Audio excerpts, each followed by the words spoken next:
it depends on what way you look at it, could provide an argument is made a bit of a security blanket to the referee. They can go out there knowing, okay, I can look at other things because if I do make a mistake here, the referee will save me, and ultimately, as a team, we'll get the correct decision ultimately.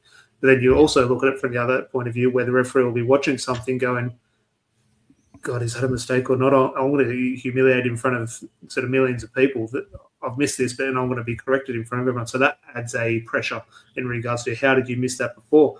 And it goes into, everyone here knows I'm back into my baseball, and the baseball season starts tomorrow. And what they've trialled in spring training, almost like the pre-season, and it's coming in tomorrow for real, is a challenge system for balls and strikes, automated balls and strike system, where a team will have 2 challenges a game to, it's pretty much like Hawkeye or VAR, where computes if it's a ball or a strike. And the other day I was watching a pre-season match, and the umpire, he's called it a ball. The player challenges it, and he's still on the microphone and says, okay, player's challenging the call on the field. And he's still got his microphone on, and he goes, fucking hell, please be a ball. And that translates that goes away to the crowd. I love that. That's crazy. Because he knows he's still so scrutinised, because he might have missed 4 or 5 in the game, and it's every decision is highlighted. Well, you missed that one, you missed that one. And so the VAR does provide a security blanket, but it also adds huge pressure. I love that. I think the refereeing, since we've had VAR, I think the refereeing's got poorer. Definitely. Yeah. It's so poor now, the refereeing. They don't know what to officiate on. They don't know what to let go. And they're just hoping VAR covers their ass. And it's become a disaster. Like, the first thing I always talk about is referees having a feel for the game. And I think that's one of the biggest things referees don't have, especially in Australia. Referees, man, they have no feeling for the game. And my daughter was a referee. And the reason why I thought she was very good was because she still played football and she had a feel for the game. And obviously, like, my knowledge rubs onto her and everything like that. I think that is a big problem. I think in the future, I think ex-players should come in and referee or something like that. Something needs to change. In the truck, there should be an ex-player, in my opinion. 100%, man. The ex-players got to get involved. There was a moment. Yeah, I feel. Sorry, you go, Nick. Yeah, Nick, I think.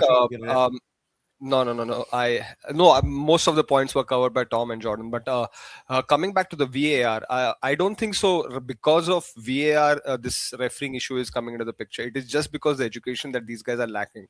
You know what? Instead of VAR, there should be an alternate system like DRS that is common in cricket, or probably player referral system in hockey.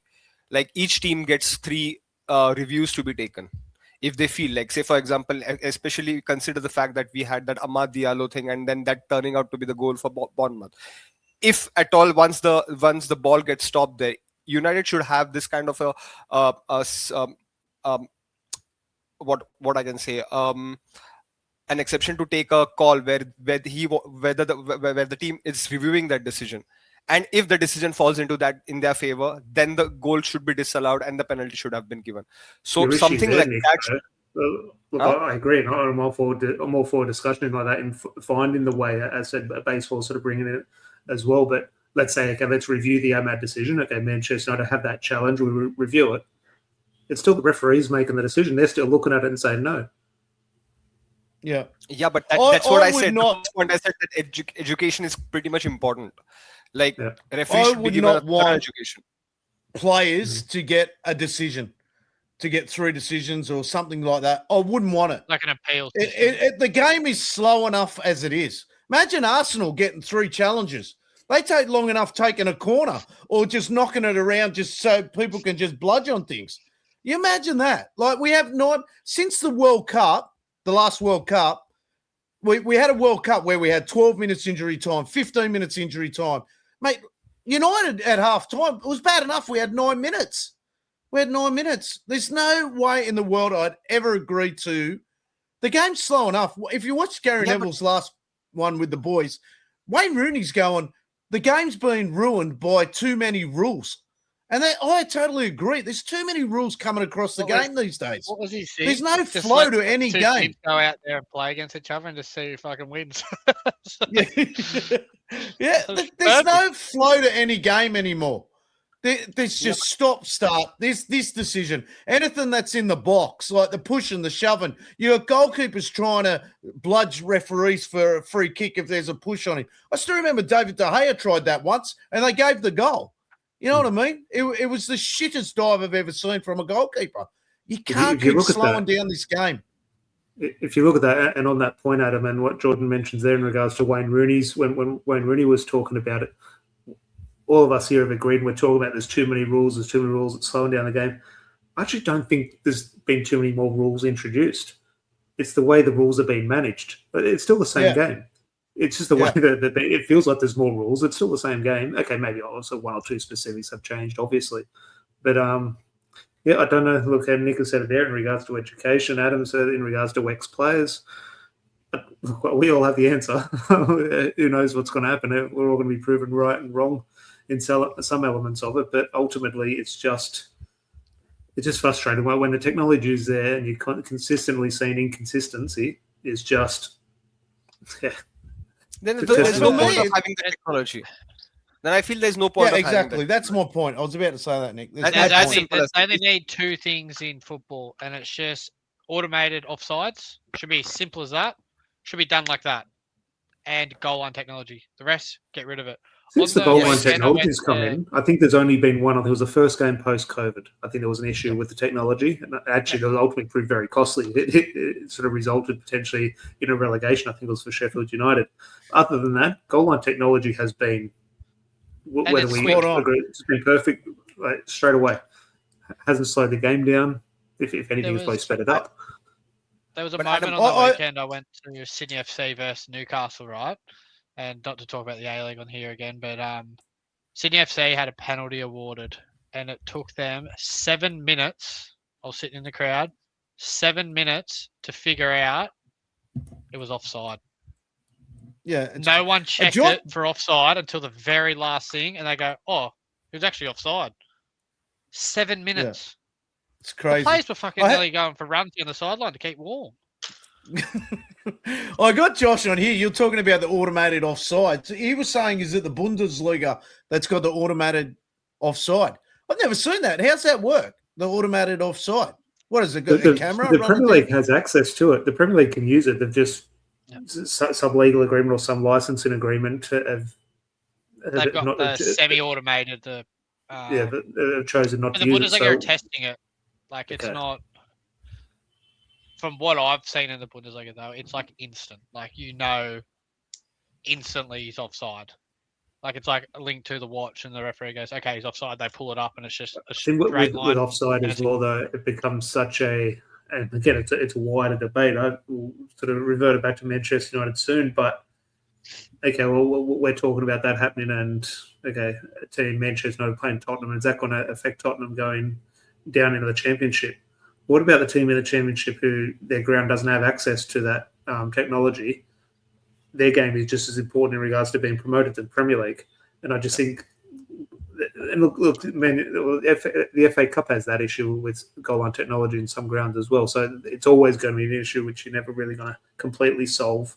But where do you draw the line? Is it in the Championship? Is it in League One? Or is it just in the Premier League? And what game is more important, the top of the table clash in the Championship or the bottom of the table clash in the Premier League? Well, in theory, they're the same match. So, just frustrating. Frustrating. I've got Goated in here, and he's gone, bring back the chaos of Wimbledon football in the 80s and 90s. Can you imagine it? And then I've got Gabby down the bottom here. He's gone, where is it? Bring that chaos back, and he's gone. Yeah, Martinez and Casemiro will be kicking opposition players every match. But that's if Martinez can stay on the pitch. Like, it's just there's so many things you can talk about. It's with referees. Well, I don't know. I just think get rid of all of it. There's still that human element in there. Yeah, that's what I mean. It's a human game. Jordan. Yeah, I don't get rid of all of it. I agree. However, it's gone too far now because we've had a taste of it. You can't because now goes through, and then there's a bad decision. We're saying we've got the technology, use it. It's got to the stage now where it's in. You can't get rid of it, even though a lot of us would agree. Get rid of it. It's just gone too far. Now it's part of the game. How do we improve the management of it? Yeah, but Tom, can you imagine like if that was the last game of the table of the Premier League, and if that decision would have impacted a Champions League spot, don't you think that would have cost a loss? Like, just imagine, like, we need 3 points to win and then just qualify for the Champions League, and then we don't have the team review. Just that's the same thing that I was explaining. Just because VAR is not intervening, or just because of the incompetency that the referee is having, we would have lost that UCL spot if this is the case. Or either have the technology, and if you're having the technology, you need to upscale it, like use it thoroughly. Just because the referee is not doing or taking that decision doesn't mean that you cannot use the technology. I've got Dino here. Dino's made a good one just here. Name one sport that technology works. It works good in tennis. Tennis is good. I was just about to say tennis. It works for cricket as well. It works for cricket as well. It works well. Yeah. He should be the one not be questioning that, because he follows cricket. I can certainly understand. Yeah, he loves cricket, you know. He loves it. My biggest thing with VAR, right, we haven't even touched on it, is when they slow it down into slow motion and go, oh, that looks bad. Mate, because you're looking at a picture. Look at it in full motion. It's not even the slow motion. If you watch, sometimes it depends on what the ground, and depends how big it is, what camera angle they have, and sort of what the decision is. But not even the slow motion element of it. Sometimes when the referee is jogging over it, let's say it's a tackle, he's given a yellow card, but the VAR say, come have a look, it could be dangerous play. When the referee's going over to the screen, it's actually paused sometimes on the actual screenshot of the actual moment of impact, which just subconsciously the referee's going across and go, oh, hang on, he's got him here, sort of thing. Yeah. And that can change at one's influence. So, look, that's another element of it, of course, but yeah, ultimately referees, I'll not put my hand up to referee.